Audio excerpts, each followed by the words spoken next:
And welcome to another episode of Zav's Takes. I'm Zav, and we got Paulie across the Zoom. What's Paulie, up?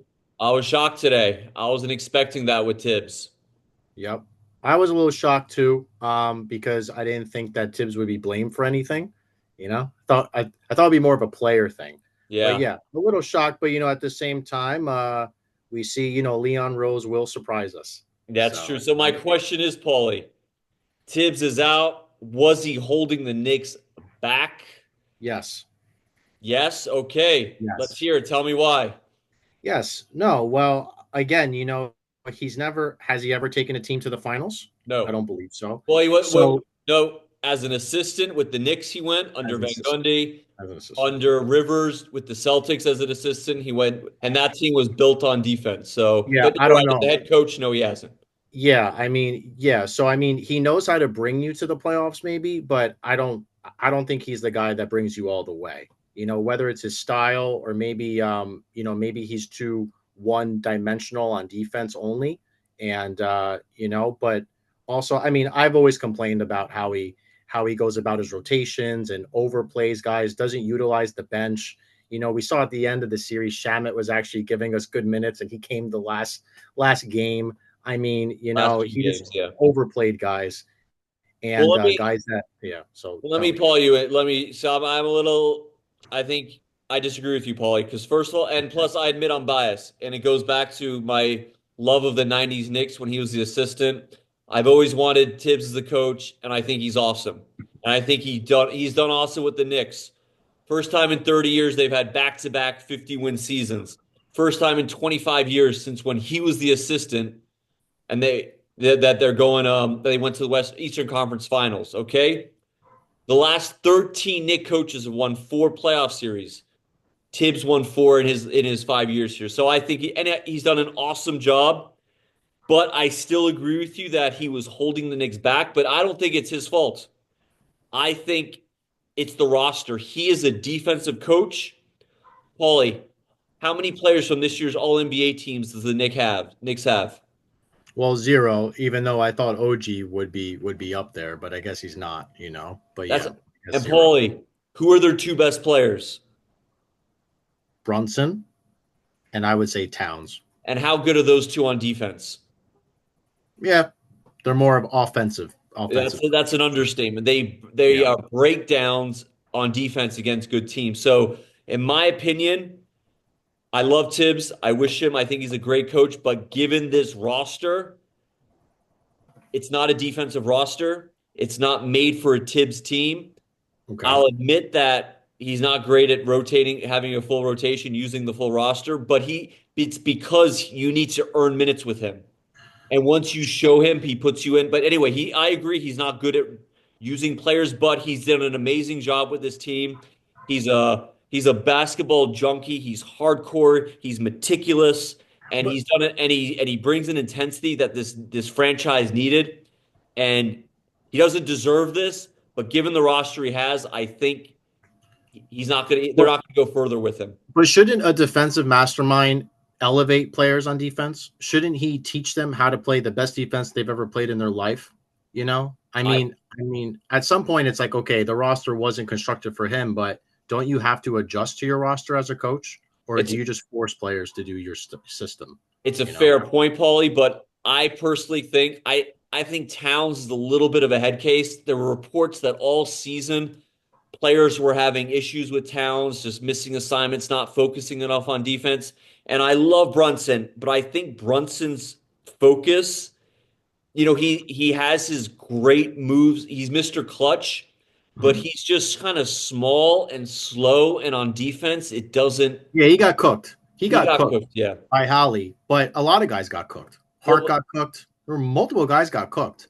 yeah. And so is that because they're not defensive players? Or was it that, maybe coach wasn't holding them accountable on defense either? I saw a lot of breakdowns and I saw guys stay in the game after It, having in my opinion, Paulie, and I don't know if you got this feel, I felt, part of the reason now, the Celtics, you know, the Pistons gave the Knicks troubles and the Pacers gave them. I thought those 2 teams were very athletic. And I thought with the Celtics, I thought Horford looked old. Yeah. Porzingis was out of it. Yep. Holiday looked old. I just thought the Knicks lack a lot of athleticism against these elite teams. I think they would Mhm. have got destroyed by the Thunder. And I don't think that's on Tibbs. I think it's just a lack of athleticism on the roster that where the Pacers were just, and so I don't, Well, yeah, yeah, they were a faster team. They were definitely a more high-powered offense, yeah, right? But again, the Knicks came back down 20 twice. They beat a team that did win a championship. I yeah. mean, I still think people think this is a disappointment from like the Knicks. I mean, even though it was going to be a 6-7 game series, that's what a lot of people thought. But the way they blew that first game, and then just there was just a lot of times where it's just like, what are they really doing? And I agree yeah, with you. I agree. But I look at, like, for example, their offense is way too. You watch the Pacers offense, and then you watch the Knicks on offense, and it's night and day. And even the biggest Brunson fan in the world, like me, I think Brunson is the best in the league at closing the game. He's just yeah, got ice in his veins, but you can't deny that. For example, that first game, Paulie, Brunson went out with his fifth foul, and they went on a 10-0 yeah, run. yeah, In the game they won, game three, yeah, when Deuce came in, it just yeah. moves faster. That's true. That's true. Yeah, yeah. Deuce was almost a better fit, especially on defense. He was Yeah, able to at least hold Hallie and these wings and these guards, like at least hold them to actually having shots that were kind of contested. Brunson yeah. got cooked. He's not as athletic. I totally agree. And it just felt like when they went on a run, he would then bring in Brunson, and then they would kind of come back. That happened a few times in the series. Um, I and so, well, but well, Paulie, here's my point though too. Remember, Brunson was injured in March, and the record wasn't great. I want to say maybe, but it was also the end of the year, lack of motivation, waiting for the playoffs. But what I do remember, guys like OG, they went off. They had some great games. My point is, you have some weapons. They yes, don't have to be so reliant on just Brunson with the ball right. or Towns um, Yeah. Yeah. bowing through people. And I was listening to a Jeff Teague, and Jeff Teague said that. He said Brunson holds the ball too much. That's yeah, actually what Jeff Teague said on his podcast, and I totally agreed. And it led to a lot of turnovers. He averaged over 4 turnovers a game in this series. they were Um, predictable, their offense. oh yeah, oh Yeah, yeah, it was so predictable, And there were a few times it worked, like when they would slow down the tempo, put them in a half court game. They were playing the Knicks game, but eventually, they would just throw up a few threes, get a bunch of fast break points, but the turnovers were killer. I think I found, and tell me it's like if I'm wrong here, but 140 to 61. Is that points on true? turnovers, right? Oh, total turnovers in this series, Knicks versus Pacers, 140 versus. I mean, I got different numbers on that, but it was definitely over 100 for Yeah, the Knicks, and it wasn't even close for the Pacers. I mean, that's a real problem with ball control, lack of ball handling, yeah. and just being very careless on offense. Well, and I think their offense is very stale. It is There is a staleness Yeah, to it. yeah, But Paul, you agree? You think that he is? See, I think you blame Tibbs again. I think we both agree the Knicks had an awesome season and Tibbs did yeah. an awesome job in his 5 years. Yes, yes, Yes, he did. He did great. but in my opinion, see, I don't blame Tibbs. I blame more Leon Rose not putting a roster to fit Tibbs. And for that reason, maybe another guy coming in would be a better. Because remember, people complain about the bench. Hmm. You know who led the league in three-pointers made last year? Dante DiVincenzo. Coming off the bench. And they traded him away. That is something important. Yes, I do think that they missed Dante's shooting. Absolutely. Yeah, Absolutely. That was a huge loss. But I do think Towns is better than Randall. And I do think that Towns carried us in a few games in this he did. series. Game three, he won it Yeah. for the Knicks. Yeah. And that's why I'm not going to blame Towns, because at the end of the day, Towns did carry us. And that's why if we did make a bunch of trades, I would like for us to keep Brunson. I'm okay with keeping Towns, but I think the rest of the team is up for grabs at this point. Yeah, Honestly. I don't I know. think But I don't know. again, I think they felt like they had to mix things up, Yeah. and the easiest way is the coach. And I actually think, honestly, Paulie, if you remember towards the end of the year, Bridges was complaining about the starters playing more minutes. Hmm. I think they planned to get rid of Tibbs, but after they beat the Celtics, they said we can't get rid of him now. But then they Hmm. watched the Pacers series, and that's what I think happened. Hmm. I Interesting. think this. I don't think this was a shock move. I think Leon Rose wanted to make this move beforehand, and it Hmm. just he pulled the trigger now. Yeah, I mean, look, if we didn't come back in heroic fashion against the Celtics in the first two games, we wouldn't even have been here, you know? So I think that was just the Knicks' resilience as a team. But yeah, I mean, it And was just that's too credit to much. Tibbs. Tibbs is a resilient, hard-nosed guy and He coach. is. He is, and but again, I just think there were too many turnovers in this series. There were too many break defense. If he's known to be a defensive mastermind, why are there so many breakdowns? I know that you're blaming the players. I do put a little more blame on the coach. He should be the one elevating their game to the highest level, and that should be defense. If guys are breaking down on defense, he should take them out and put in other guys. He didn't really do that. He relied so much on guys like Josh Hart, average what, 38 minutes a game, And I he was thought. not good in the Pacers series.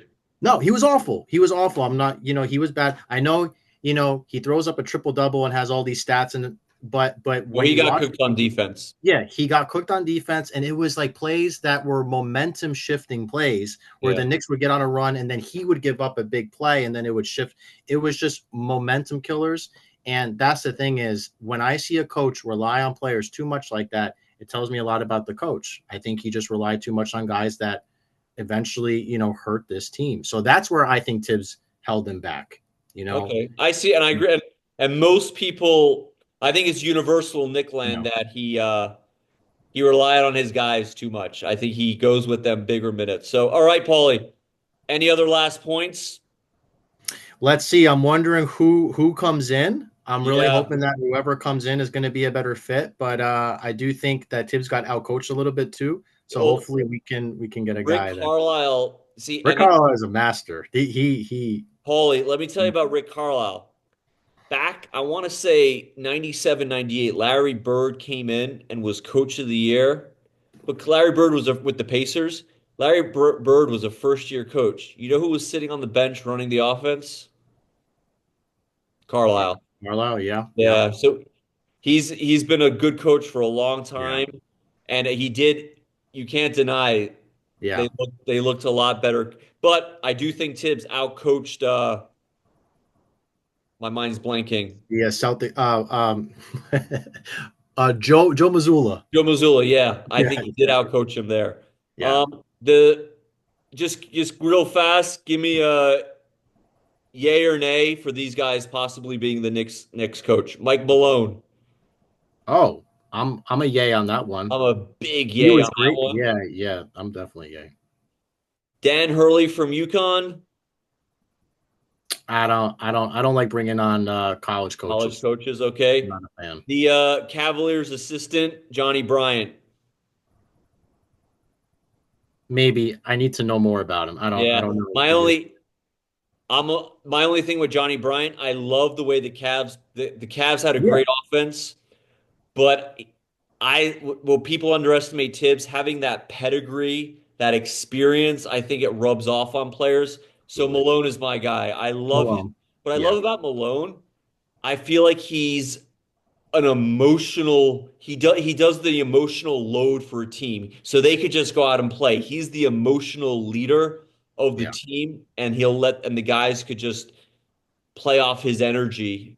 Exactly. I, Yeah, yeah, yeah. And I was very surprised when the Nuggets got rid of Malone. I yeah. didn't think it didn't make a lot of sense to me. And so I would love to see him back on a team. And if he wants to coach the Knicks, I think, yeah, I mean, sure. I mean, he brought tell me if I'm wrong. Didn't the Nuggets go to the promised land with him? They won the title with him. They won the title with him. So Yeah. he knows how to win a title. Tibbs doesn't. So that to me is an upgrade right there. Yeah. Okay. Well, So again, to me, like you put Jokic on this Knicks team, all of a sudden, Tibbs could be a title coach as well. So, all sure. right, Paulie, good Yeah. stuff. All right, man. We'll talk soon. I like the beard. I think it's good. You're able to grow it. I can't do that. I I could look never a grow little. something I like look. that. Yeah, yeah. I mean, do I look a little smarter or no? No, it doesn't You make me look. sound smart. You had some good info today. I I got sound smart. All right. At sound least I sound smart. smart, and now I'm trying to look smart, so I got to match You the two. gotta. I think you know what. You look handsome and you sound smart. That's a good combo. I think I look older than you, so that's there you go. You know, you got some youth now back because of this beard here. The So beard gives you a little gruff, a little manly gruff to your I look. like it. Hey, hey, men just want respect. That's all we want, you know. So That's fair. You'd rather. It's true. At the end of the day, that's all you want is respect. that's it. All right, Let's go Paulie. next. We'll talk soon.